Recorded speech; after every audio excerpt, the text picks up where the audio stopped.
We welcome you to the city of Richmond, Virginia tonight and the Atlantic 10 Friday Night Showcase.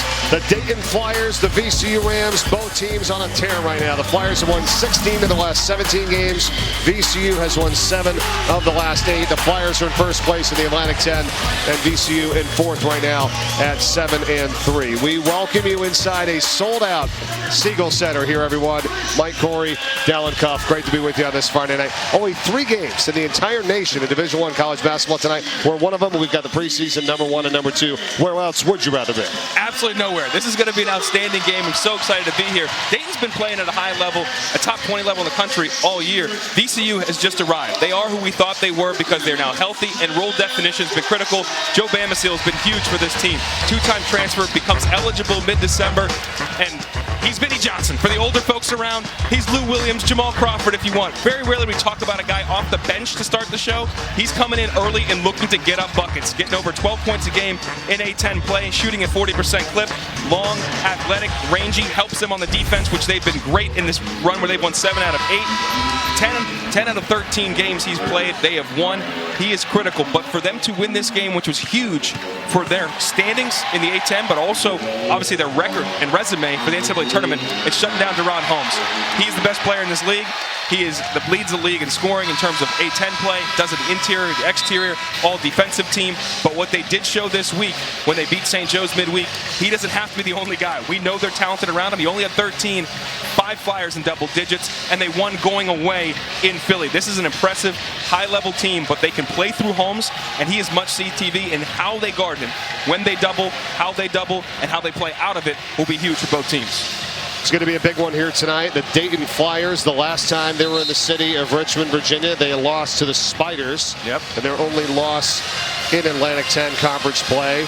These fans are outstanding here, both of them really, in Richmond and here at VCU. We've got an all-star officiating crew here for you tonight as well. It does not get much better than this. Roger Ayers, Ron Gruber, and Ted Valentine, a combined 20 Final Fours between this group here tonight. Valentine's been officiating Division I for 41 years, Ayers 29, and Gruber 28.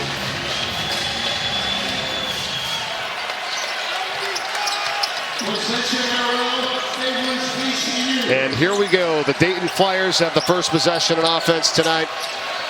Elvis, guarded by Max Shulga. Here's Holmes.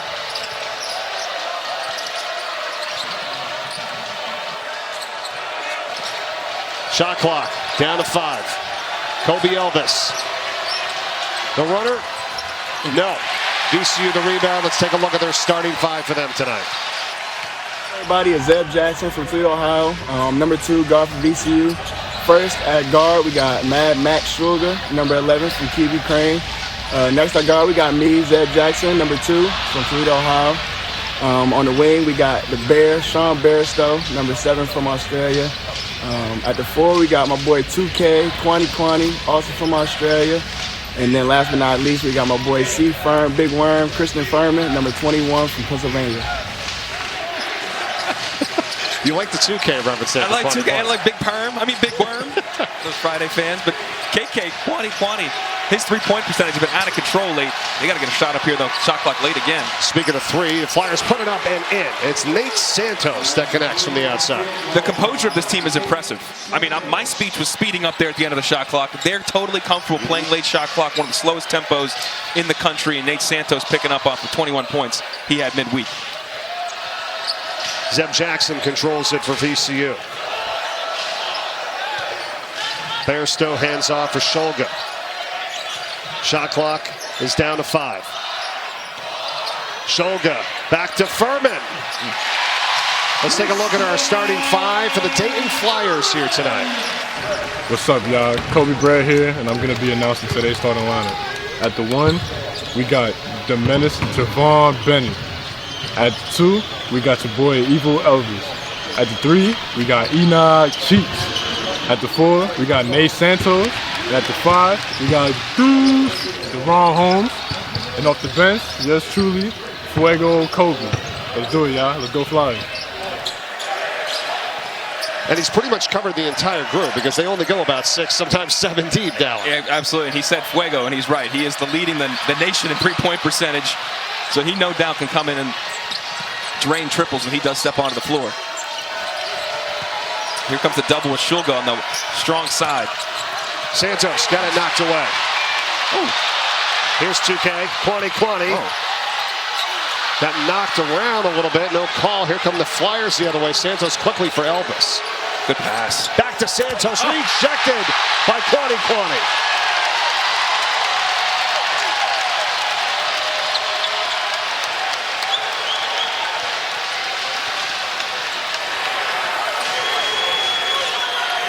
Shulga off the screen, picked up by Holmes. Starts it back up again and lost the handle going up.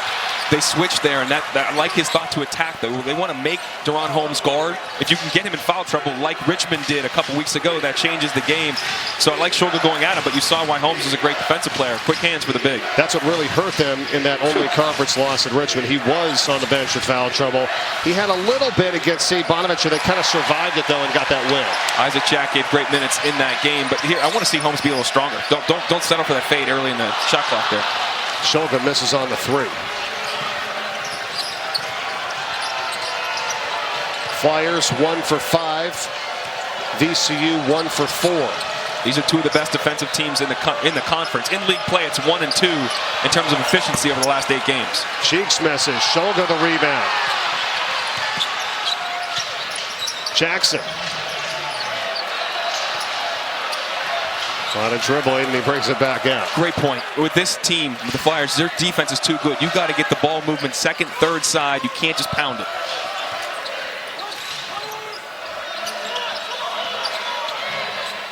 There's a switch again. Shulga, that's a 3, and that's way off. Takes us to our first timeout of the night. Dayton 3 and VCU 2 will be back, and when we do, we'll hear about one of the top players in the entire nation. Up for Player of the Year candidate, Deron Holmes. More on him when we return right after this.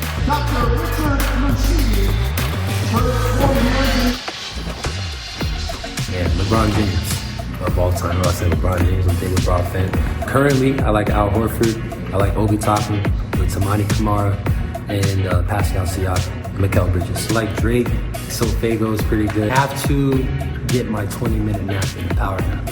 I like Dwayne "The Rock" Johnson. I like him. Get that power nap in today. I think he's ready to go, right? I didn't get mine in, so we'll see if I'm on my game. But he's always on his game. You take a look where he ranks in the A10. He's had a stellar season, but a stellar career as a junior. We've talked about this year over year. He's improved significantly. He's shooting just under 40% on the season from the three-point line. That was not part of his game last year.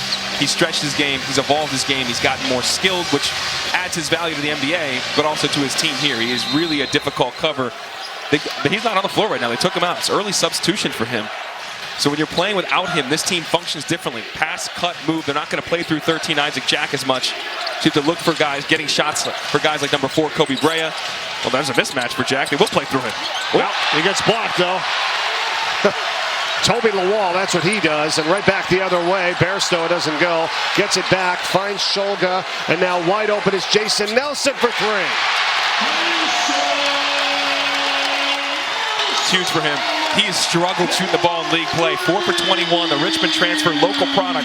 He can shoot it. I love that he stepped up with pure confidence and knocked it down. Bennett has it for the Flyers. Just over 5 minutes gone by here in the first half. Santos takes it in for a strong 2. I love Nate Santos' game, man. He cuts so well without the ball. He's a good straight line driver. He's a physical body, and he can make a 3. You've already seen him do that in this game. Transfer out of Pittsburgh, the junior, very mobile. Does a great job offensively and crashing the boards in the defensive end as well. Trying to attack Brea. This is Bairstow post up. They can do this more often through the course of this game. A little wild pass. It's back out Nelson, another 3-point try.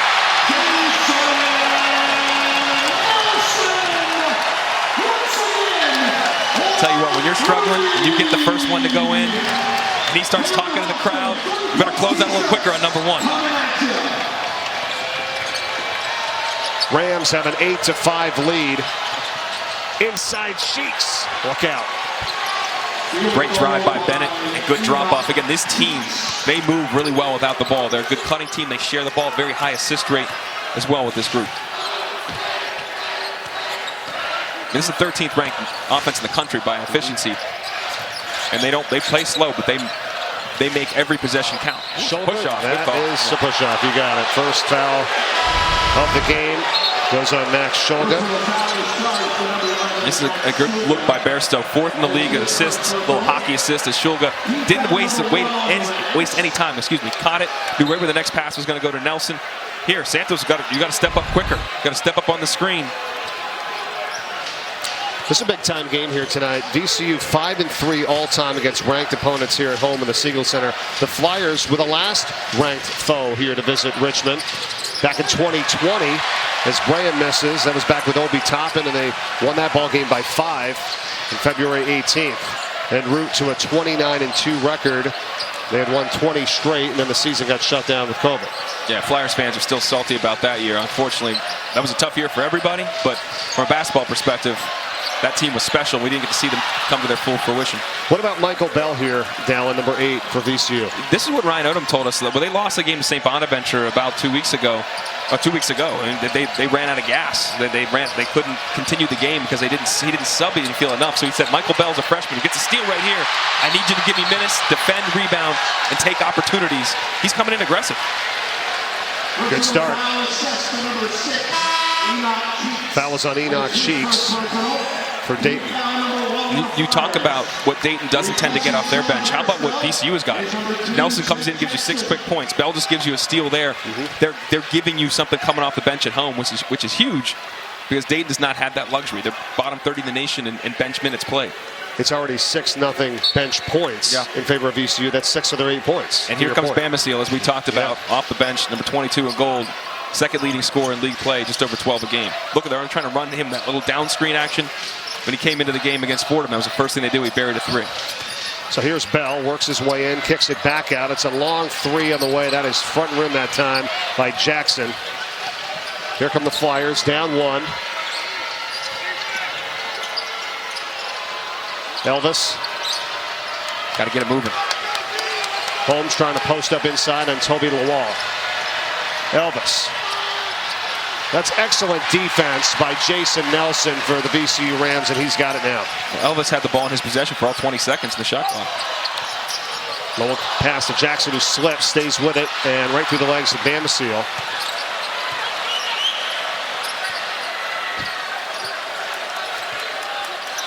Bell now directing traffic. Bell dumps it off inside to Lawal for the 2.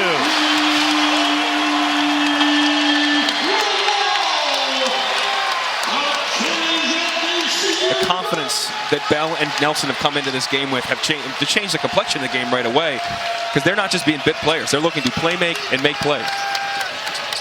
They're catching them on a couple of those cuts inside and back door. Holmes wants a touch. Finally has it. Back out to Cheeks. It's a 3 ball for the tie. No.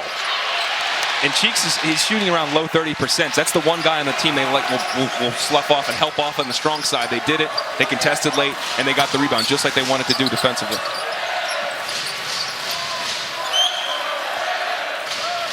Flyers are shooting 3 of 12 from the field to start this game. 4 of 11 so far for VCU. Bamasil. Nelson's got 6 points to lead the way. Bamasil misses. Holmes has it. It's a good ball fake by Bamasil. He got Cheeks to leave his feet. Cheeks a good defender. But once you get Bamasil driving to the lane, it's a little better than him hitting his threes with his feet set. Nice Holmes is deep underneath the basket, and he's going to be fouled by Lawal. Had that inside position, and he's going to shoot free throws when we come back. I mean, he buried Lawal under the rim. There's nothing he could do defensively, despite his 49.5-inch vertical. Check out that vertical here. Elevator, son. Great drop-off pass by Bell. VCU, 3-point lead early.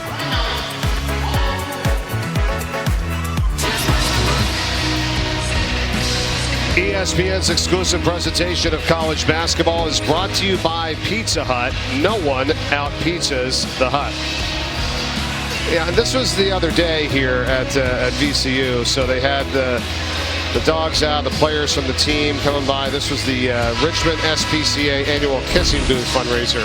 Jason Nelson, Zeb Jackson, Joe Bamsil were there to help support the pets in the city of Richmond. I love that. And this is a great effort by the guys to get out there and raise money for the SPCA. I'm not going to lie, when I first saw a text or email about a kissing booth, I had flashbacks to Revenge of the Nerds, and I was like, is this, I don't think we can do this anymore.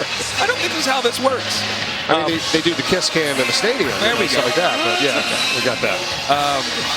We talked a lot about the different offenses, how these teams play. Defensively, they're very good, but offensively, you have to be able to make threes for both these teams. It's been imperative in terms of their success. I mean, in league play, VCU is, you see, they're first in terms of three-point makes. Their second three-point defense, holding teams at 28%.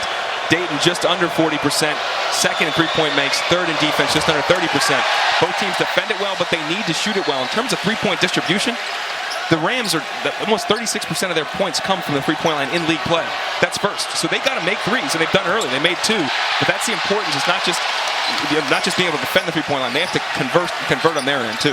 Yeah, it's well noted. You're right. 2 threes, 6 of the 10 points from three-point range so far for the Rams. 1 for 4 from 3. Are the Flyers here to begin this game tonight. We are halfway through the first half. Still a 3-point lead for VCU. Bamsil gets it over to Shulga. Backing off Holmes, puts it up, it's low. Holmes has won that battle. He's switched on the shoulder 3 times now. He's forced a turnover, an air ball 3, and a tough step back. They want that. They don't want that matchup necessarily. Holmes is a really good defender, but you got to challenge him on that end. He's won every challenge right now. Is there any areas or parts of his game that you think still, I'm not saying he's perfect, obviously, but needs more work, based on the fact that he's that versatile? Yeah, handling the ball, he'll continue to get better at that and be able to, we've seen him at times make and make plays for himself and others off the bounce, but he can continue to develop that throughout his college career and as he gets to the pros. That's a push. Inside, Santos. Yeah. Santos' movement without the ball is exceptional. When you watch games, whether he's screening and slipping out of them, if he's just finding areas to cut away from the ball, and he's always ready to receive a pass, and he's, again, a very good athlete, big body, nice find by Bennett, too. Santos has got 7 of the 9 points so far for Dayton in this first half. He's 3 of 5 from the field, also 3 rebounds. Jackson guarded by Bennett, shot clock again, winding down. Bell takes it in. No good there. Brea's got it. Kobe Brea, main man off the bench, averaging 27 minutes a game for this Flyers team, and over 10 points a ball game as well.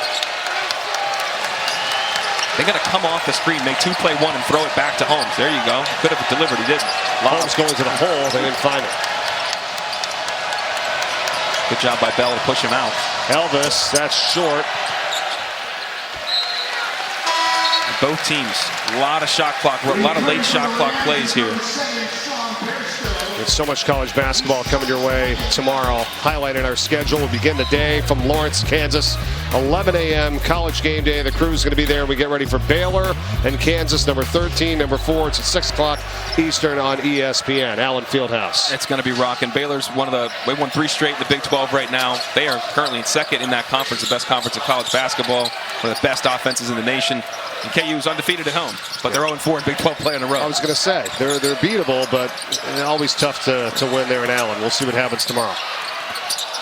Again, the shot clock, and this time it's going to be Christian Furman that scores it for the Rams. And Bairstow with the delivery, 4th in the league in assists. Nice drop off, and Furman's done a good job of relocating there to that exact spot in the middle lane. He made one, he missed one.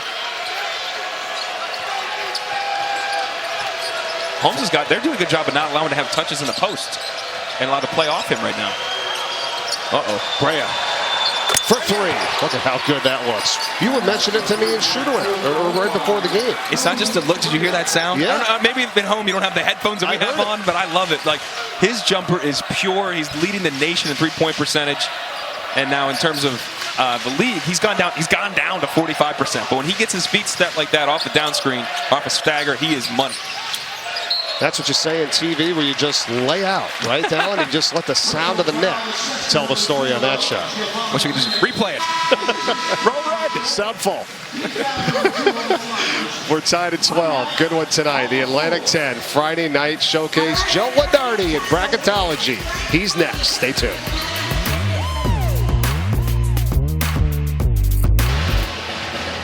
Fans the net ranking for teams is the number the NCAA uses to evaluate tournament teams, comprised of multiple factors.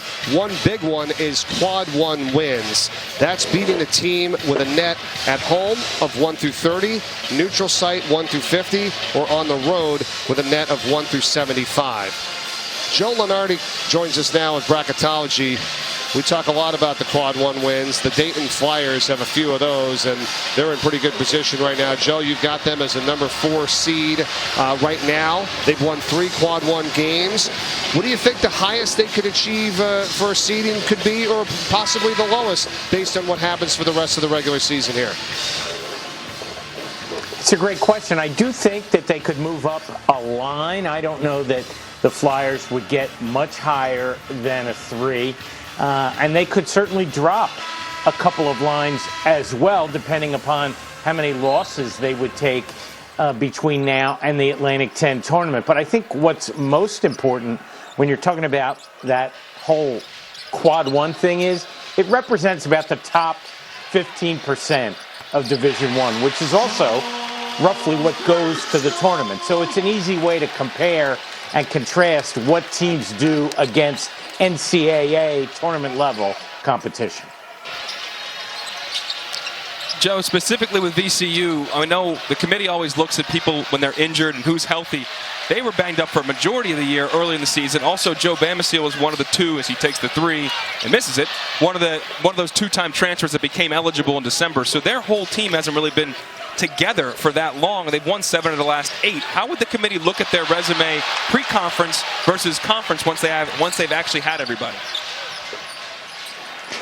Their prior roster won't be ignored, Dallin, but certainly this is a major factor in evaluating the Rams. And I can tell you that the committee monitors assigned to the Atlantic 10, when they do their calls with the conference staff, are asking and being told all about player availability.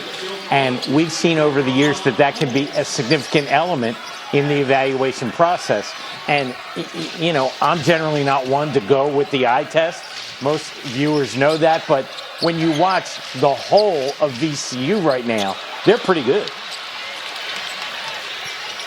Holmes got his first bucket of the night to tie this game at 14. We're just under 6 minutes to play in the first half. Joe, big picture with the conference. We always talk about how many bids leagues are going to get, possible bid stealers. Is Dayton a lock? And does anybody else have a chance for an at-large resume, given what you just said about VCU there, too? Dayton is a lock. And in terms of an at-large bid from the Atlantic 10, certainly someone would need to emerge and really make a big run and maybe only lose another game or 2 the rest of the way. But I'll tell you this is a top 8 league by all the metrics now, which is where it's pretty much always been, except for last season's blip. And top 8 leagues almost never get one bid. Only one time has the number 8 league only gotten one bid in the 30 years of bracketology. So there may be another team coming out of the Atlantic 10. We just don't know who it is yet. Could be VCU, could be Richmond, could be St. Bonaventure. There are some really good teams. The league is as deep as I can remember. Great stuff, Joe. Thanks so much. We appreciate it. We'll catch up with you again next Friday night. Enjoy the weekend of college basketball, my friend. Joe Bamasil, you got it. Have a good one. VCU with an exclamation point here as it's 18-14 Rams at a timeout Flyers.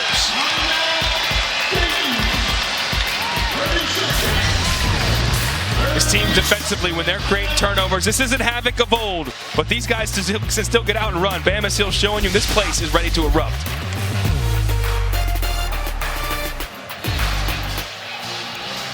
Back in Richmond, continuing our discussion here, Dallin, as VCU leads it by 4. Here are the net rankings for the teams in the Atlantic 10. You see Dayton topping the list at 16. And that's why this is a quad 1 opportunity for VCU. They're 0-3 in quad 1 games. This is a huge chance on their own home floor. You see Bonaventure and Richmond above that 75 threshold. VCU likely will get there, especially if they've won 7 of 8.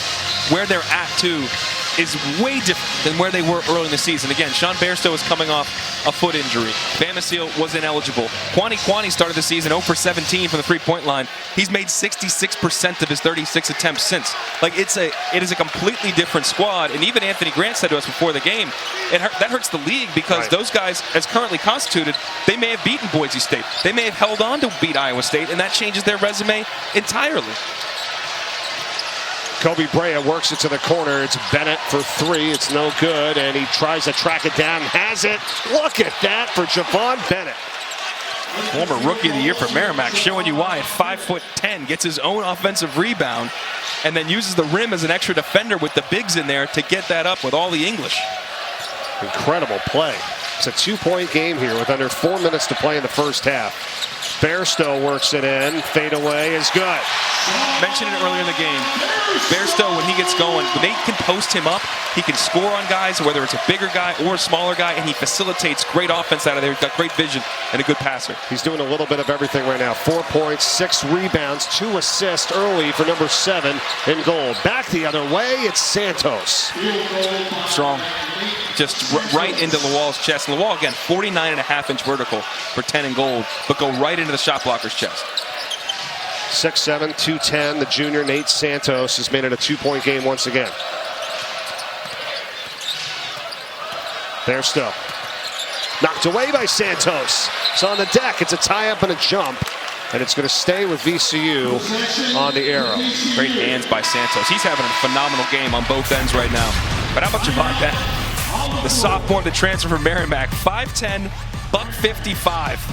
Flying through the trees. Finishing with the English.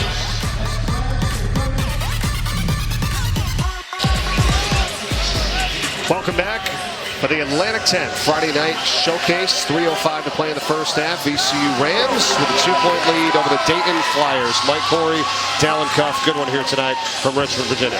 It's been a great game so far. I know we're excited about those games. We just talked about Saturday. Baylor and Kansas is going to be huge. And then a nice appetizer for you on Sunday before the Super Bowl with the program UConn that was always the top of the mountain. Now with South Carolina, who's perennially at the top of the mountain. The women's game should be great. But this one's delivered. These are the top 2 teams in the preseason, the A-10. Dayton has showed that all year. They've won 16 of 17 games. VCU, as we've said already, time to get healthy, get Bamasil eligible. They've won 7 of 8. These may very well be the 2 best teams in the league. I know Richmond and St. Bonnie's have something to say about it. As is Jason Nelson. He's feeling it tonight. Jason Nelson's got 9 points on 3 for 3 from three-point range.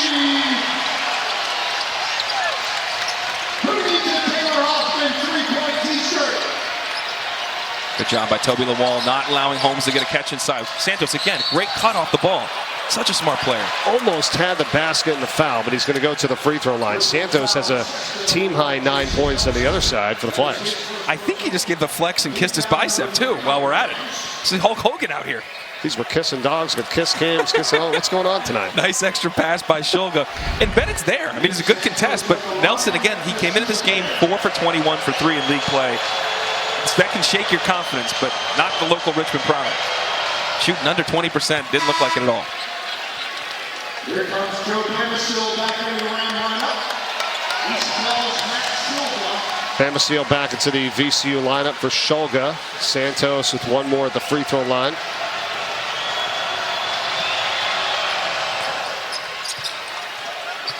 Three-point game. Nelson's got to be strong with the ball. Bennett has got very quick hands. Good advance pass to Bamasil.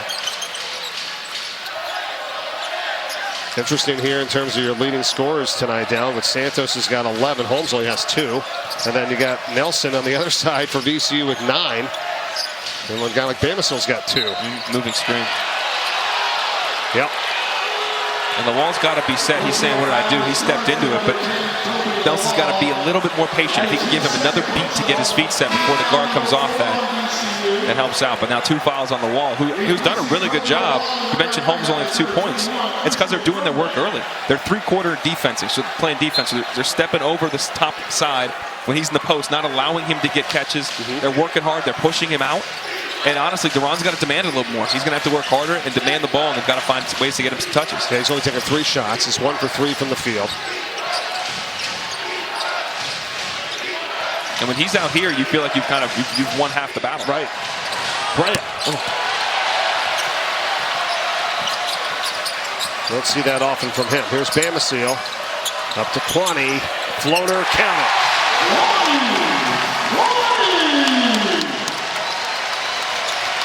First points for Kwani tonight. VCU by 5. Trying to get Brea a look. Bairstow's all over him.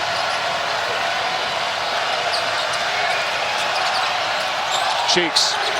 Shot clock. 5. Powers his way in on Kwani. Gets a block. Bamasil's got it. Bamasil right to the hole. Not there. And it goes out of bounds since Holmes catches it. But he's standing out of bounds.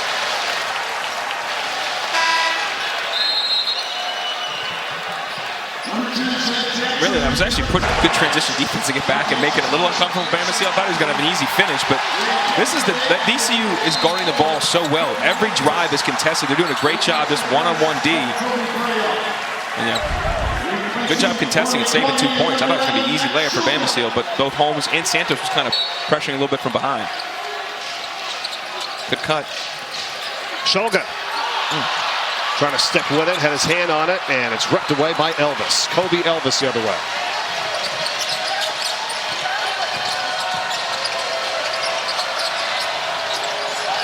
Holmes is on the here. Yeah, get duck down in there and make Shoga guard. You see Bamasil's behind him looking to help. But the rest of the team's got to recognize the mismatch. Get back in there. They've done a nice job on him tonight. Elvis. Good cut. Looking for the cutter there, Holmes. It scoots out to Cheeks. And he scores it off the window. The VCU bench saying the ball bounced out of bounds. It was destined. It was supposed to be for Holmes. That was the destination. Right. It went under his hands, and Cheeks was able to scoop it up. That was a big play. A cut at the 3, kill a little of this momentum as we go into half.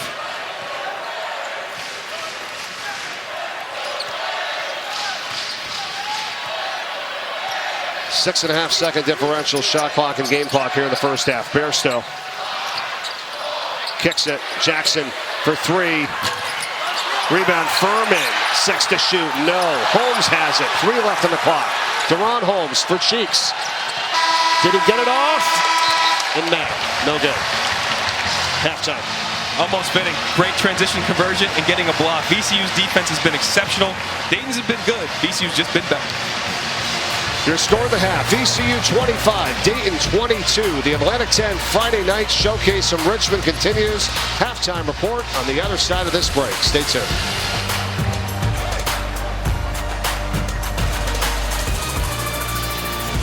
Richmond, Virginia on this Friday night.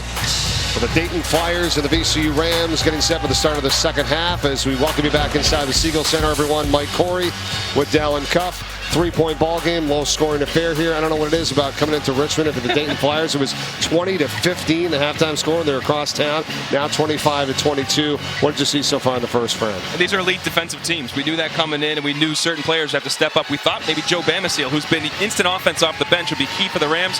Different guy. From 3 miles down the road, John Marshall High School, Jason Nelson came in and just lit it up. He's the guy that really struggled in league play to make threes earlier in the season. You see his last 5 games, 1 for 13. Tonight, 3 for 3. And it really was his first touch. He came in completely confident. It was good ball movement. He catches it, lets it fly. And as I said to you, when you are struggling and you see that first one go through and you came in confident, here we go. Look at him talking to the sidelines. That got him going. Good contest by Bennett. He knocks down that 3. That helps them get going offensively. But their defense is what this team is built around. And we're going to show you on the ball Deron Holmes. Nothing has been easy. They've got guys digging down to help. You see Kwani coming. Good block. Good contest by Furman. Here Toby Lawal battling. Double comes. Rotation by Bell, the freshman, being right in the eye, as they say. 2 guys in the middle of the lane when you double. Here another double coming late. He's in trouble. The bigger problem, though, for Holmes has been getting touches. They've done their work early in limiting his post touches in any good areas throughout the course of the game. He only has 3 attempts. They've won half the battle before he's even touched the ball. I was just going to say, all those highlights you're talking about on when he has the ball. Yeah. What about not even getting it? You're absolutely right, Dallin. Good point. Second half underway here. They've got to try to establish him early and keep him in the paint, looking to make plays. He dumps it off inside for Santos, and he scores it. Nate Santos is the leading scorer in this game. He's got 13 points now. as it's a one-point contest. Coming off 21 on the road in St. Joe's, where he shot it well, and again, he's always cutting well off the ball. This is a bit of a mismatch. Bairstow loves the post up. Good find. Furman, and he is fouled. VCU largest lead has been 5. Dayton, their largest lead has been 3. Cheeks picks up the foul, his second for the Flyers. It's great recognition by VCU there. Bairstow, again, a 6'7" guard from Australia, really good at posting up, particularly smaller players, but he can post up guys that are equal to his size. But when Kobe Elvis got switched on him, he knew right away, and the team recognized, get him the touch. He's going to work, and Furman has spaced really well in the middle of the lane throughout the course of today's game to make himself available when late help comes. I like this number for VCU. Coming into this game, 58% of their baskets were assisted. That's the most since the 2010-11 campaign. In that first half, 21 of their 25 points came off assists, 84%. Yeah, 9 assists on 11 field goals. That's how this team plays. They share the ball, and they also make free throws at a 78 and change percent clip. Christian Furman, though, he was 22 of 25 coming in. Surprisingly missed 1 of 2 there. And Bennett, I like the aggression, but again, I think they've got to get Holmes established. They've got to look for him to make plays and look to get him into motion, into a post-up. Yeah, that was a quick take to no avail. Here's Shulga. He's fouled by Cheeks. He's going to pick up 2 quick ones, and he's got 3 on him now. And quickly, Coach Grant has Kobe Brea up off the bench. Again, this team is 331st in bench minutes. Only 23% of the minutes are played by guys on the bench. Now, Kobe Brea is like a 6th starter, so it's not huge. His game is different. He's looking for threes, and he's more an offensive player. Cheeks, he's an outstanding defender, slasher, a guy that does a bunch of different things for you, so it makes the team a little different. Shulga picks up his first points of the night. It's our leading scorer. Both leading scorers right now having a tough night, so whose bench is going to step up? So far, VCU's bench, and then the other key starters for the Dayton Flyers have been good, particularly Santos. 13 points off the bench for VCU, just 3 for the Flyers.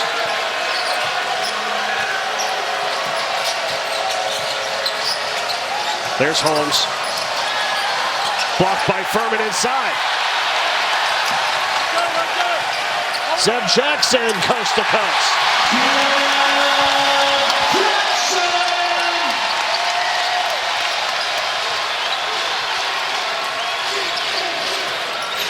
Holmes again, Dallin. This time he draws the foul on Furman. And the last time they picked and popped in the wing, and he tried to go one-on-one. Here he just kind of slipped looked like he was going to hand it off and slip right past it. Great defense by Furman to come up late and get the block. And then Zeb Jackson, the transfer from Michigan, one of the few guys that stayed here at VCU when Mike Rhodes left and went to Penn State, and has become more of a bench player last year to one of their key cogs this year. One thing I like about Holmes, and you and I have had the pleasure of talking to him, and we showed that graphic in the segment earlier about him off the court and players that he admires and things he likes to do. He has a great personality. Like, he is very welcoming. You come up and talk to him, he wants to engage, he wants to talk with you, meeting people. I mean, I think that all helps the cause. Like, I mean, he really understands and cares about what everybody's role is, whether it's team, media, coaches, anybody, fans. He's pretty respectful. I like it. He's a great young man, a smart young man, and a committed one. His game is he's worked on his game. Not the easiest thing to shoot the free throws into the right. the fans, the student section back there. Nice job by a crew showing that he missed the first and made the second. He's got 3 points here. Furman back for Jackson. And gets it inside over Holmes. And you see Holmes thinking about not fouling. He hardly contested there. I do think he needs to be aggressive in this situation. This game is in a tight area right now, and he's got no fouls. He's got to contest that shot harder. Puts up the 3 ball. Bang, he nails that. He has hit multiple threes in games this season. He is able to knock that shot down. He now has 23 on the campaign from three-point range at 40%. Exactly. His three-point stroke is good, but that was Brea making 2 play 1 and throwing back. They've got to make the ball screens do more for them and be more aggressive as the ball handler to make the defense react. Zeb Jackson responds with a 3 ball at the other end. He shot it much better this year. 35% in league play. He struggled a little bit in the non-conference, but that's a big response.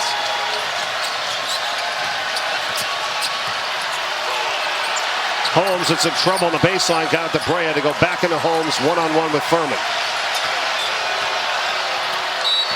Stripped and fouled. Good patience there. Brea recognizing, getting him the ball back on the repost. And as you look at this, the two played one. Bennett came off hard. Furman stayed too long. He was able to throw back. There was no rotation. Knocks down the three. But a great answer from Jackson the other way. Again, it's good ball reversal. No hesitation. The ball has energy right now for VCU. Nobody's held the ball. It's not sticking. You see Kwani knew exactly where he was going with it, and Jackson stepped in with confidence and knocked it down. Furman picked up his second personal foul for VCU. Yeah, this is a tough, you're right, shooting right into those students.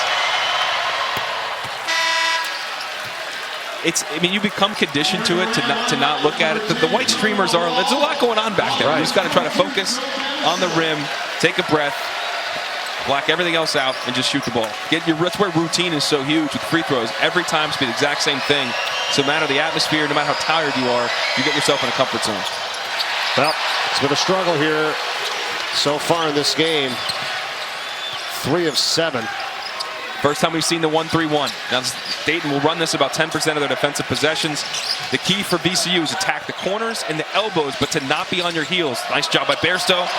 You got to, again, you got to be aggressive right away. Wasn't looking for it. Here's Bennett. And it's taken away and taken down by Lawal. Having trouble finishing those here a little bit. Kwani collects it. Got a mismatch with Bennett on the wall. You got your point guard on there big. See if you can get some inside position here. And Bennett's got to stay in front him. Do not let him get a touch. And then Holmes now finally switches back. Bairstow, 5 to shoot. Jackson wide open for 3. And he missed it. He almost aimed that. When he let it go, he was popping. Just catch it like you had that one before. Sometimes you're too open. Just catch it and fire that thing. They had sealed off the defenders, and he had a wide open look. Now Santos the other way, and he's been strong. Best player for Dayton tonight. He's got 15 points. He's got to continue to look to be aggressive. Now back into the 1-3-1. Bairstow had a great flash into that elbow, but guys got to be on the same page. It's a 4-point game here. 4 minutes gone by in the second half. Bairstow battling, scores it over Brea. And because of the guys around him, Kwani in the corner, great shooter, you can't help. That almost became a one-on-one situation within a 1-3-1 zone. Michael Bell and Jason Nelson are set to check into the next whistle for VCU. We got a timeout coming at the next stoppage. Holmes works his way inside on the wall, and he scores it. First play. Just good patience. He's being very aggressive, and he's finding a way to drive the ball or catch the ball in the post and make good, quick, decisive moves. We've seen this happen a few times with Holmes in a slower first half sometimes, and he's really turned it on in the second half. And I agree with your point about defense. He doesn't have any fouls. You got to be aggressive. Yeah. Bamesteal for 3. That's good. Key to breaking down that zone. They 2-play-1, loop the ball, move. It's the largest lead of the night for VCU at 7. Holmes is wide open, and then he got landed on by Lawal. Really smart play by Holmes. Good call, good execution, good entry pass, but the ball fake was critical. Lawal wanted that block. Here's Brent Bairstow driving in, makes Brea commit to him, kick it out. Buckets, Bamesteal.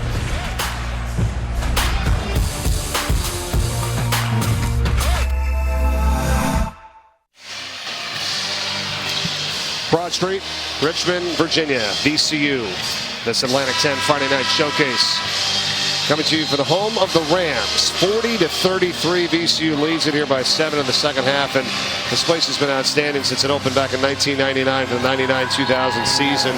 There was a streak down. You and I were part of a lot of them when we were here. 166 consecutive sellouts from January of 2011 through the 2021 season.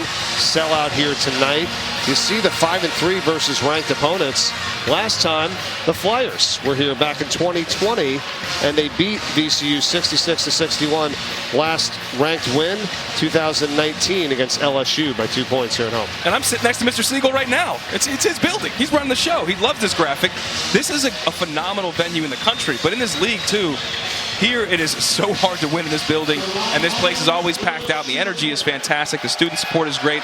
Dayton is a special place as well. That's why there's a reason the first four is at Dayton, because you're going to go 13,000 strong, whether the Flyers are playing or anybody playing college basketball.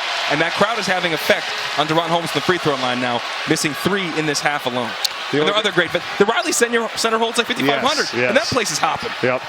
The only difference is that Mr. Siegel sits back and allows you to see the action. When we go to St. Louis in a couple weeks, Mr. Chaffetz will be right in front of your face. Hey, Mr. Chaffetz, I love you. You are animated about your team. That is a great facility and venue as well. He is awesome, yeah. And so he makes a better door than a window. That's okay. We'll be in St. Louis next week. Here's a jumper for 3, no good by Bamasteel. I like the option to pick up full court, make them play a little faster. Bamasteel, not a bad look, but a quick shot. Get this VCU team usually is a slower offensive team in terms of their pace. 40-34, 6-point lead here for the VCU Rams. Elvis has got to come off that screen, make somebody react to him, and then throw it back to Holmes. Now it's back to Elvis. He works it in. Tough runner, front rim, no good. Bamasteel. He's had a tough game. Kobe Elvis 0 for 4, and I feel like his decision-making from really the very first possession where he picked up the dribble off a ball screen, he just has not been as aggressive as they need him to be. Here's a huge mismatch with Bairstow and Bennett. Help comes down from Santos, and now it's Bell, and he hands it off to Nelson. Seeing a lot of dribbling going on here. Shot clock, 6. Jason Nelson gets by Brea. The runner is up. It's good. Jason Nelson's got a team-high 11 points.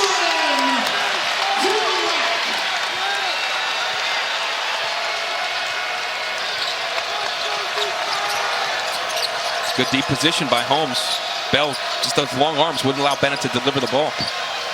Furman's on him. One-on-one. Holmes. Tough angle. Furman gets called for the foul. It's his 3rd. And Holmes is going back to the free throw line. He's 3 for 8 from the line. He's got to capitalize here. You're going to be in the studio tomorrow, and we're going to be looking forward to watching this live from Lawrence at 11 a.m. Eastern. College Game Day gets us started for a big day in college basketball. Sonic Blockbuster in the Big 12. You get number 13 Baylor, number 4 Kansas. That's tomorrow night at 6 o'clock Eastern on ESPN. Fog Allen never disappoints. The venue will be great. Baylor's one of the best offensive teams in the country. One of the best shooting teams in the country in Big 12 play when they got it going like they had the last 3 games. Very tough to beat, but obviously winning the Fog is tough. Kansas unbeaten at home this year, coming off a throttling of Houston. But bear in mind, they went on the road and lost to their rival Kansas State on Monday, so they'll be coming in hungry. You see it. National champions. Kansas back in 2022, Baylor 2021, and UConn probably the most legitimate chance to repeat since we had Florida in 06-07 years ago. Yeah, 06-07, and UConn's definitely going to be a team. Folks, they've been hurt a lot of the year. They've had different key pieces out. If they ever get fully healthy, which they are right now, if they can hold on to that, that team is capable of winning another national championship. Here's the 1-3-1 again. When they put Jack and Holmes in here, they've got a little more size. Don't match up as well with man-to-man, but they have to rebound out of the zone. That's right. Flyers have the 2 bigs in right now. Bairstow controls it. Bamasteel. Wild pass. Finally got it to Bell. Shot clock is down to 2. Bamasteel for 3. In and out. Ball tapped to Holmes. Tap by Brea was genius. He was between guys. It was a really smart play. But that zone, it took about 22 seconds for them to make any movement of the ball. They cannot be on their heels. They've got to be aggressive, look to move the ball and the men quickly against the zone. Santos does to the hole. No good. Bamasteel's got it. 4th rebound on the night.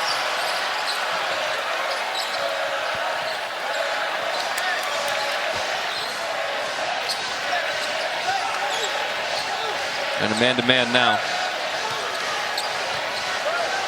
Bell. Up top, Bairstow. Got a good look for 3. Bell comes in there and just swats at it and goes out of bounds.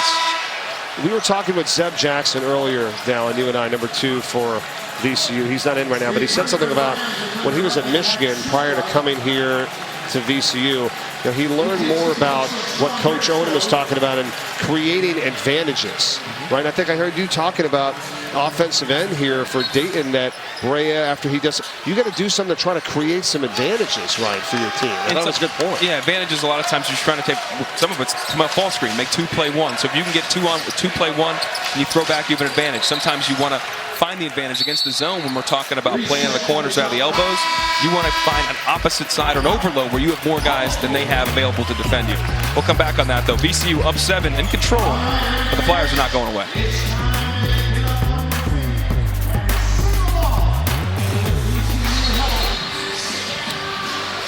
Week 5 of 9 here on the Atlantic 10 Friday Night Showcase from Richmond. Here's how we got to this point so far. See some of the numbers. Bench points, VCU 18-3. Santos has been leading the way. All scorers tonight. He's got 15 points, a game high. And then Jackson and Nelson combining for 20 for VCU. Jackson, you expect it from. He averages about 10 points a game in league play. Nelson's been ice cold. He has been really struggling as of late, but the local product from Richmond's been really great. Came in right away, knocking down shots. You saw him hit a little floater here over Kobe Brea. So using them, that aggressiveness against them, because he made a couple threes. Brea closed out so hard he's able to get in the lane and finish. Let's see what Coach Grant has coming out of timeout here. Dayton has won 16 of the last 17 games. And 19-3, just one conference loss to Richmond. 9-1. VCU 7-3 in conference play. 15 wins of the season. They've won 7 of the last 8. Battling forward on the deck is Michael Bell. He comes up with it. Got it to Furman. Here's Bamasiel for the Rams. Back to Furman. The jumper short. Furman's missed a number of those. He's spacing well. He's available, but he's got to finish. He's 2 of 6 from the field in this game. Cheeks lost it, got it back. Brea. Just thinking about it. There's a mismatch with Holmes. Now he does put it up. Again, he's the bleeding three-point shooter in the country. I'm not going to say don't shoot that, but you have a switch with Bamasiel on to Holmes. You got to recognize that. Bamasiel's a good defender, but you have to find a way to throw it into him. But the possession before, I think, Duran forced kind of a bad position in a good little double team that came as he kind of turned his back to the defense. Bamasiel reaches in and they get the TO. Yeah, it's been solid defense tonight by VCU. Yeah, on Holmes, for sure. Bamasiel didn't get the roll.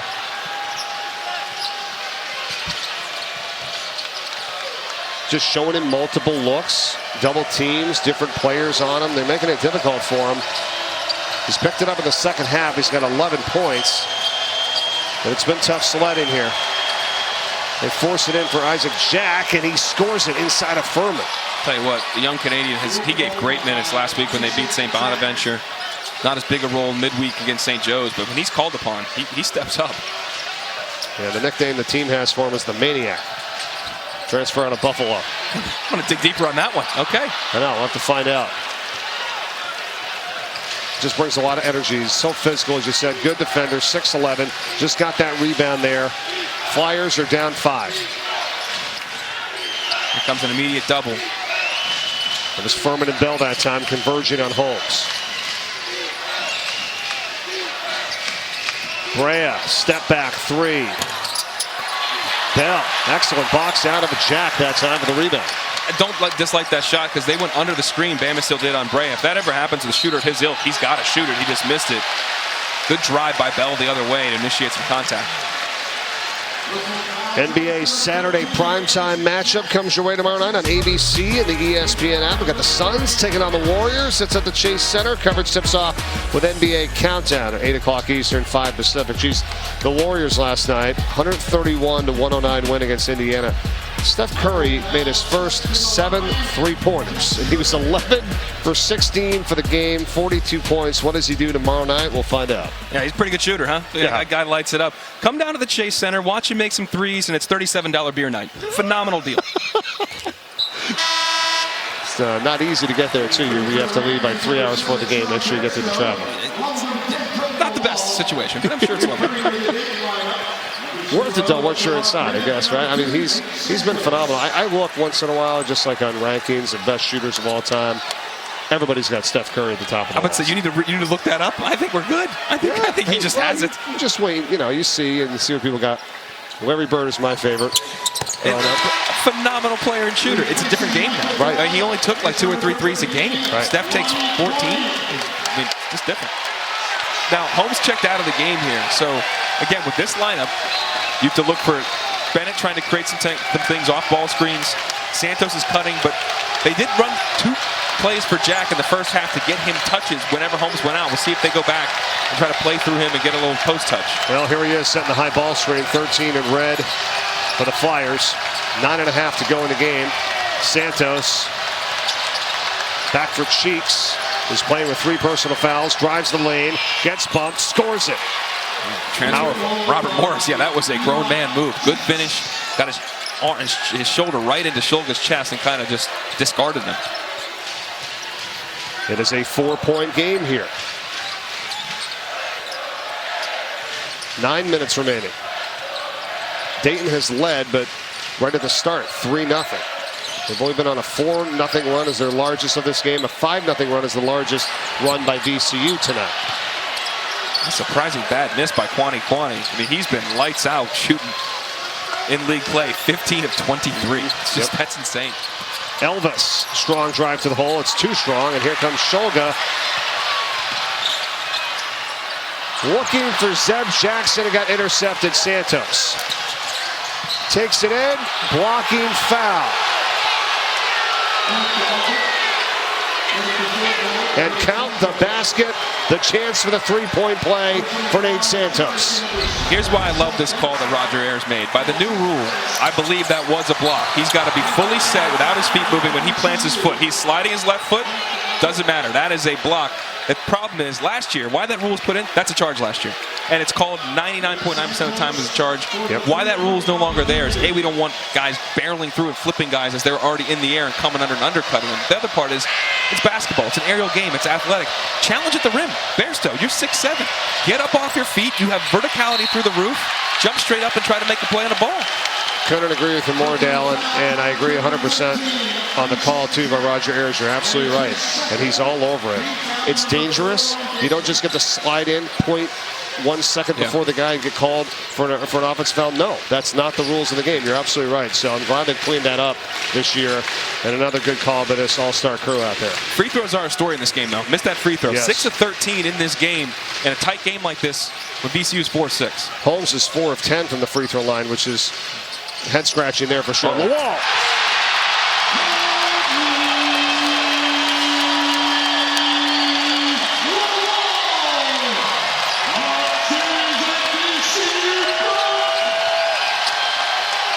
He loves doing that.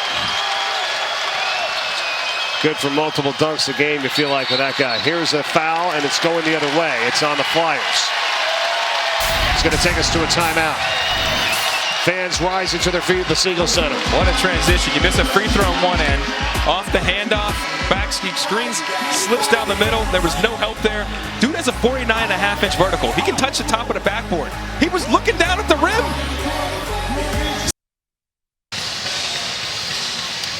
45-41 VCU here leading Dayton with 7:52 remaining in the contest. Mike Corey, Dallin Cuff. All right, how big is this for the VCU Rams? We were talking earlier about getting that quad 1 win. That would be an opportunity here tonight against the Flyers. Again, quad 1 wins are how the NCAA committee is going to evaluate one of their key metrics. And to get a quad 1 win, you have to beat a team in the top 30 of the net. Their metric, NCAA evaluation tool, in the top 30 at home. Top 50 neutral, top 75 on the road. Obviously, this is home, and Dayton is 16 right now. So that gives you a quad 1 win, their first one of the season, which would be big. The challenge is within this league, there's only a couple other games that you could rack up those wins. They're going to go up, I think they would win this game, they go above 75, which is good for them to keep climbing. They need to continue to stack wins. They did lose on the road at Bonaventure, which would have given them, remember, up 20. That would have been a quad 1 win. Richmond is flirting with that 75 line. They will play at Richmond here later in the year. They hosted Richmond and beat them here last weekend. So this is a huge, huge game for them and their resume, but also they've won 8 of their last 9 games if they win this thing. And that's one of the key pieces is how you're playing late isn't evaluated the way it should be by the committee anymore. It's going to be a foul on Nate Santos. Just to finish that, in years past, it used to be your last 10 games was one of the metrics the committee looked at. They don't do that anymore. That has to be reinstituted. And why is because all the transfer portal, all the movement, these teams are so different each year. They're growing more through the year. That how you are playing in late February into March should matter more. They should wait the last 10 games. I agree with you. I also would like to see that bracket busters coming back. Oh, I wish. That'd be awesome. Wasn't that the best? Yeah. You pit teams that were playing great against each other to get good wins and improve your status as well. I love it. See if that ever comes back. 3 to shoot. Furman inside the hook. No. Tapped up and in. Kwani was down there. That's a huge play. Rebounding, defensive rebounding has been a problem for Dayton all year. In this game, though, both teams have defensive rebounded very well. That's a huge moment in this game, pushing it from 4 to 6. Holmes hands off for Elvis. Picks up his dribble, goes back to Brea for 3. In and out. Bairstow went under the screen and got lucky because that's the best shooter in the country. He just left. Brea's had a tough night. 1 for 4 from three-point range. Furman misses. Holmes has it. Brea's 1 for 5 actually from 3. 1 for 6 for the game. Well, the team though, he's 3 for 13 from 3. As Holmes goes to the 10, he's going to go back to the line where he's 4 of 10. But we talk about shooting. This is a Dayton team that's shooting 40.5% from three-point line. That's 6th in the country. They have effective field goal percentage when you put together their 2 and their 3 per Ken Pomeroy, top 15 in the country. Today, they are struggling. That is a credit to VCU's defense. They've got them 3 for 13 from the three-point line. And from the 2-point line, they've struggled as well. Where they're shooting themselves in the foot is the free throw line, where they're 6 of 13. We'll see what Holmes can do here. Yeah, this is certainly unlike him at the free throw line where, as you said, he's 4 of 10. He's got 11 points, 7 boards, 3 of 6 in the field.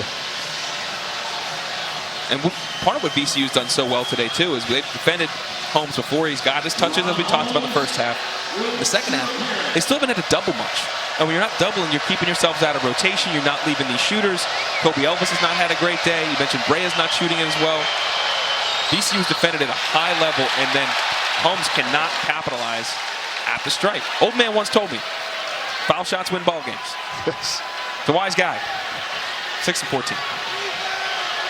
Yeah, look at this. 6 of 14, 4 of 6 is VCU, and he gets that one to go. 12 points now for Holmes. One thing, though, is he just stays with it, right? I mean, you don't really see him in his play getting frustrated on the court. I think he does such a nice job, no matter what's working well or not in a game, to just hang right in there and not let it affect play on the other end of the court. He's a great player, and you can. And I think this matchup is interesting. He's now guarding Bairstow. He lets him shoot the 3. Oh, Toby Lawal. Santos has had a great game. You gotta box out.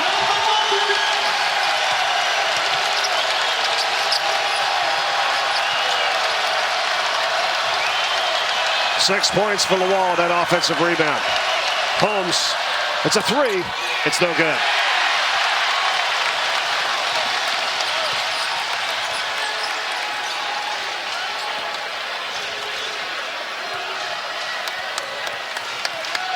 Zeb Jackson with VCU tying their largest lead of the night at 7. Lawal again. Takes it in on Holmes. Holmes blocks it.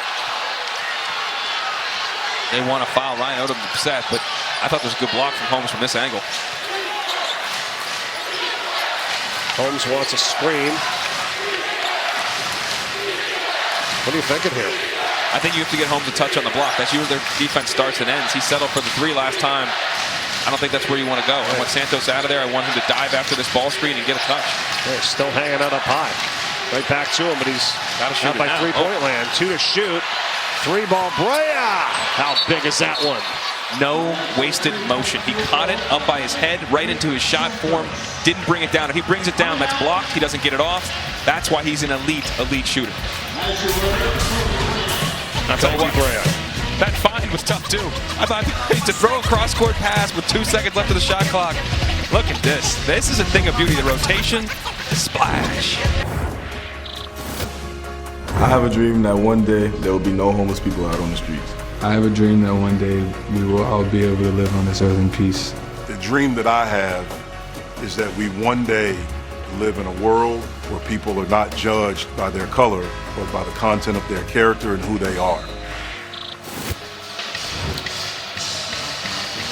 Great message there, of course, and Jeff Cable, who is one of the coaches here at VCU back in the day when this whole run got going, right? I mean, they've had 23 consecutive winning seasons. Anthony Grant, who is the Flyers forward from back in the day, was one of those coaches here at VCU and did a phenomenal job. You see it from 2006, 2009. Yeah, you hear Coach Capel echoing Martin Luther King Jr.'s message about the world and what he hopes the world will be.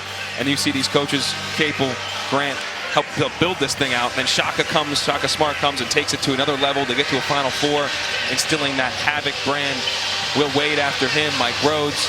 Now you walk up to Ryan Odom in his first year. I mean, this is, as Anthony Grant did say to us before, I've come back here a lot. I know what it's about. It's nice to see some familiar faces, but like, we're here to win our game. We know the deal now. I'm sure that's changed over the decade plus since he's been here as the head coach. Yeah, he is so locked in. And, you know, all this Flyers team and the faithful are hungry to get back to the NCAA tournament. And you heard Joe Lenardi say that they're a lock. As Nelson puts up a three, that's no good. Rebound Cheeks. Bennett went under that screen, and he got bailed out because Nelson 3 for 3 in the game so far. Again, sometimes you need to be too open. I think he hesitated a little second. Just fire that thing. It's a 4-point game here. Lawal doing his work early. He's done a great job. Look at the side right now, battling with Holmes. Yeah, there's going to be something called there. Exactly, and I was waiting for it. It's going to be Lawal that's going to pick it up. That's going to be his third. Now this is, again, where foul shots are so huge. Just going for a 1-and-1. And this is the Lawal's doing. We talked about three-quarter before, where he's playing on the high side, not letting the pass in. It's a lot of back and forth, and it's tough. I think you could have called the first foul early when Lawal kind of had his arm locked. Yes. That's the kind of the first foul, but they got to the right conclusion eventually. But he's 5 of 12 on the line. The front end of the 1-and-1 here is huge. Happened again, Dallin. I don't know what's happening with Holmes at the line. He's 5 of 13 in this game, and that's not going to show up on the sheet, though, and missing that front half of the 1-and-1. 73% of the season. Again, he looks a little out of sorts. He did not finish full through his body, 10 toes in the floor, hold that follow through. The crowd's doing a good job, and it's in his head a little bit now. He's got 12 points and 8 rebounds, but the Flyers still down by 4. They switched everything. Bennett's on the wall right now. It's a massive, they're going to call it as Bennett's holding the wall's leg.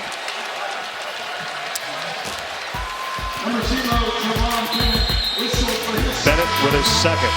3:39 remaining. 4-point game in Richmond on this Friday night.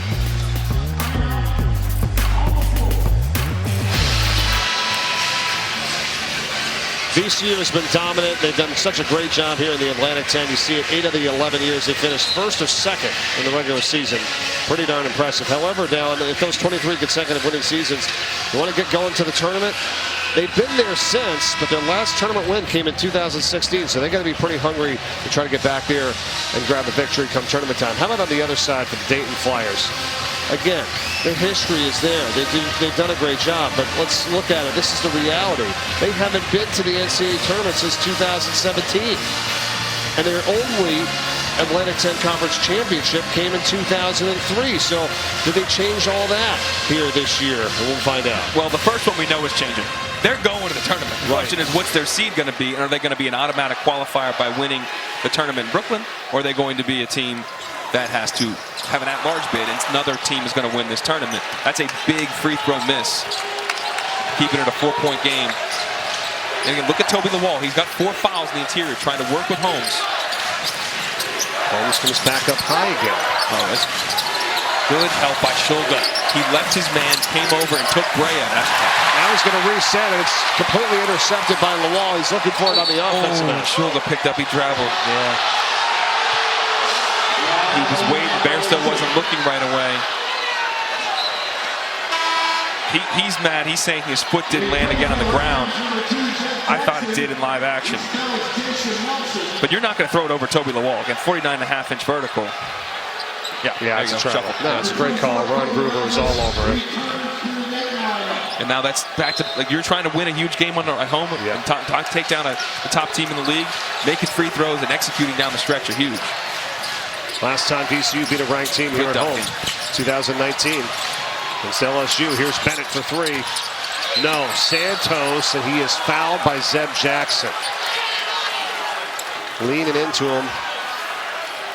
First foul at Jackson. 1-and-1 situation here for the Flyers, who are 7 of 16 at the line tonight. This is what makes Holmes offense into himself, because Quani's going to kind of double on the strong side. As soon as you do that, it's an automatic kick out. Bennett's a good shooter. He shoots it as he should. He misses it, but on the back end, Santos, the do-everything guy for them usually, and especially today, comes up with a huge rebound, would have been, but getting himself to the foul line. He's got to knock these down, though, where you keep saying how much they've struggled. On the season, 74% from the line, Santos is. 49 to 45. VCU leads it by 4 with 3:03 to go in the game. Santos will have another and a chance to cut it to 2.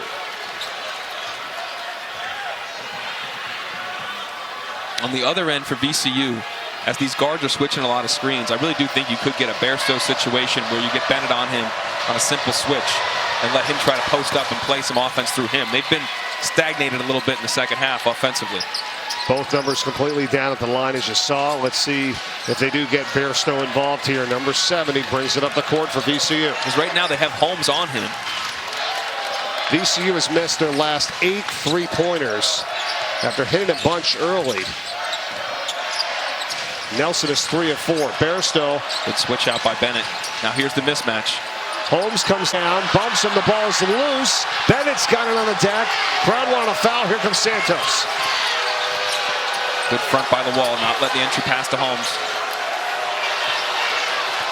Flyers can tie or take the lead with a 3. 2.5 to go. Entry pass is deflected, but it's right back to Santos. Shot clock didn't reset. Holmes, 5 to shoot. Caught in a double team. Bennett's got it. Puts up a 3. Bairstow with a rebound.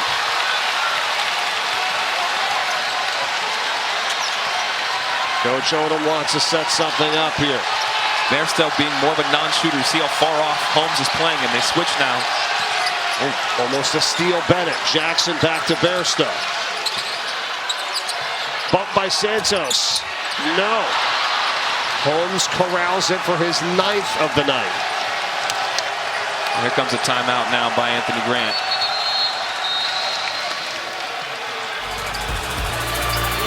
We will return. 2-point ball game, Dayton possession when we come back.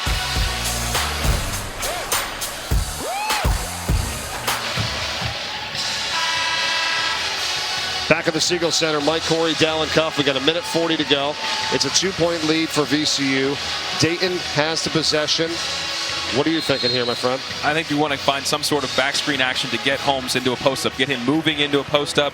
Toby Lawal again has 4 fouls and put him in a difficult situation, but I don't think you want to just have him standing on the block and try to throw it in. Sometimes they do that. They did it last week in St. Bonaventure, where it didn't disguise much. You just put him down there and he went to work and fouled out basically their whole team. So, but this, I think the movement is more necessary. VCU defensively is better as a collective to get some guys moving and chasing and get him in some better position and an easier way to enter the ball. You saw Bennett almost turn it over on the last entry pass in.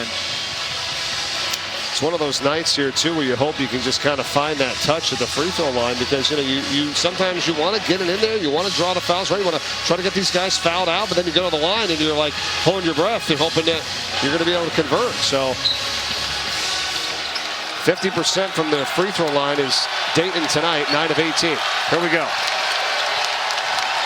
Here's the screen for Holmes, a cross screen. Good job by the wall. Fought right over it. Out of bounds to the sideline. Wow. And we're blocked out from there. Yeah. Roger Ayers was right on it. But Santos, instead, he almost took that step backwards, it looked like, and that's what happened when he stepped back to explode forward. But take a look. Yeah, you see, he's got no triple threat. He's in a weak position, just looking like that's poor execution by the as they call it, timeout, by him having the ball, but also that cross screen by Brea. You got to lay the wood on Toby Lawal, and Holmes has got to slow down and let the screen be set. Lawal did a great job, fought right over it, and was able to get in front of Holmes. You're not entering that pass. Fronted him, yep. And then you're weak on the sidelines as we take another look at it. Like, they're setting the cross screen for Holmes. There's Brea. He's powering through Shulga, but just go get Lawal, and Holmes stand there for just another beat. They entered the ball to Santos too early, too, so now he's pressured the ball over his head. You should be lower in a triple threat position. Everything was off. The timing of the entire play was off. And those little things are about execution to win games. Well, you broke it down perfectly there, Dallin, but unfortunately, with him stepping out of bounds, his back left foot goes out. He'll get a chance to kind of get that reset and figured out. Now what about on the other side here with VCU and Ryan Odom? Now, Dayton's switching a lot of things. They're starting with that matchup with Bairstow and Holmes. I say it again, I would not have any problem with having Zeb Jackson, who's guarding, Bennett's guarding, set that screen. If they get the switch, Bairstow, they can back him down, and you play some offense out of that. With Bamasil on a weak side and Shulga on the weak side, that's something to play out. Bairstow to put it in. Gets it to Jackson. He's got Shulga, Wall, and Bamasil, the 5 on the court for the Rams here. Bennett, Cheeks, Santos, Brea, and Holmes, the 5 on the court for the Flyers. Good job by Cheeks denying Shulga the reversal pass. Going to call it on Santos. That's a 1-and-1 foul right there. Toby Lawaldo, 65% from the free throw line in league play. It's a huge 1-and-1. That's the 8th team foul. Each team has 8 fouls. So you said it, 1-and-1 coming here for Toby Lawal. And these guys got to know KYP, know your personnel. He's not a good free throw shooter. You can hear the Flyers bench right now saying box out. So you have Santos and Holmes. They need to take the step with their inside foot closest to Bairstow and Bamasil. They seal that way. Brea will get the shooter, and they'll double Bamasil because they shouldn't leave Holmes. Wow. Should leave Holmes, and he just got up and got it. Skying for that rebound. Toby Lawal 0 for 2 at the line tonight. Here we go. Flyers have it. Same play. 5 to go. And again, they ran it all off pacing, and they're not locked in, but they got him a touch. Here comes the double. Bairstow came down. Now it's Holmes on the wall. Holmes takes it in. Whistle before that offensive foul. And from live action, we have the perfect angle. And again, we have a Final Four level crew here with 20 Final Fours between Ron Groover, Roger Ayers, and Ted Valentine. And that was apparent as could be. And they were all over it. Obvious chicken wing. He threw the hook out there to gain an advantage. Now, you do not need to foul. It's a 2-point game. 55 seconds on the shot clock. Just got to get a stop. And I like them picking up full court, make it hard to get in, wear them down a little bit. But do not wear down the shot clock a little bit too. Keep them out of sorts, but do not foul. The Rams have 2 timeouts remaining. Dayton has 1. Possession arrow favors VCU if we get a jump. Here's Jackson. 40 left in the game, 15 to shoot. Bairstow to the hole. Kicks it back out, Jackson. Slashes through, finds the cutter. It's Bairstow. He's blocked from behind by Holmes. Just saw why he's an all-defensive team player. That's huge. Shot clock is off. Anthony Grant's going to go. 20 seconds remaining. Holmes has it. Flyers down 2. Back out to Bennett. Brea with 15 left on the clock. Back to Bennett. Deep. 10 seconds to go. Anthony Grant's asking for it. He got it finally. As Bennett drives in. And I don't dislike the fact that he didn't call a timeout right away. He got it to his future NBA player on the wing, and when he tried to drive, they like that action sometimes, and he drives down the baseline. Nothing was there. After that, the timeout is coming, but check out this block by Holmes. Rotation is late. Cheeks gets up. Bairstow got the shot fake that he should. He gets Cheeks to jump, but you have the best shot blocker in the conference behind you there to clean it up. Now, whatever Dayton runs here, they have to execute and be a little more patient on their screening action, especially if they're trying to get the ball into Holmes. With the side entry, they may try to make a direct pass to him in that short corner block area. Not easy, but there have to be good screening action to go get the ball there. You only got 10.7 seconds to go, though. Don't have a lot of time to work with, and they're out of timeouts. You see it. VCU has 2 timeouts remaining. Possession arrow to VCU. This is so big here tonight. If you're the Rams, you're playing up against a team number 16 in the net, can get that quad 1 win. That would be their first of the season. Improve their ranking, improve their status. They've won 7 of the last 8.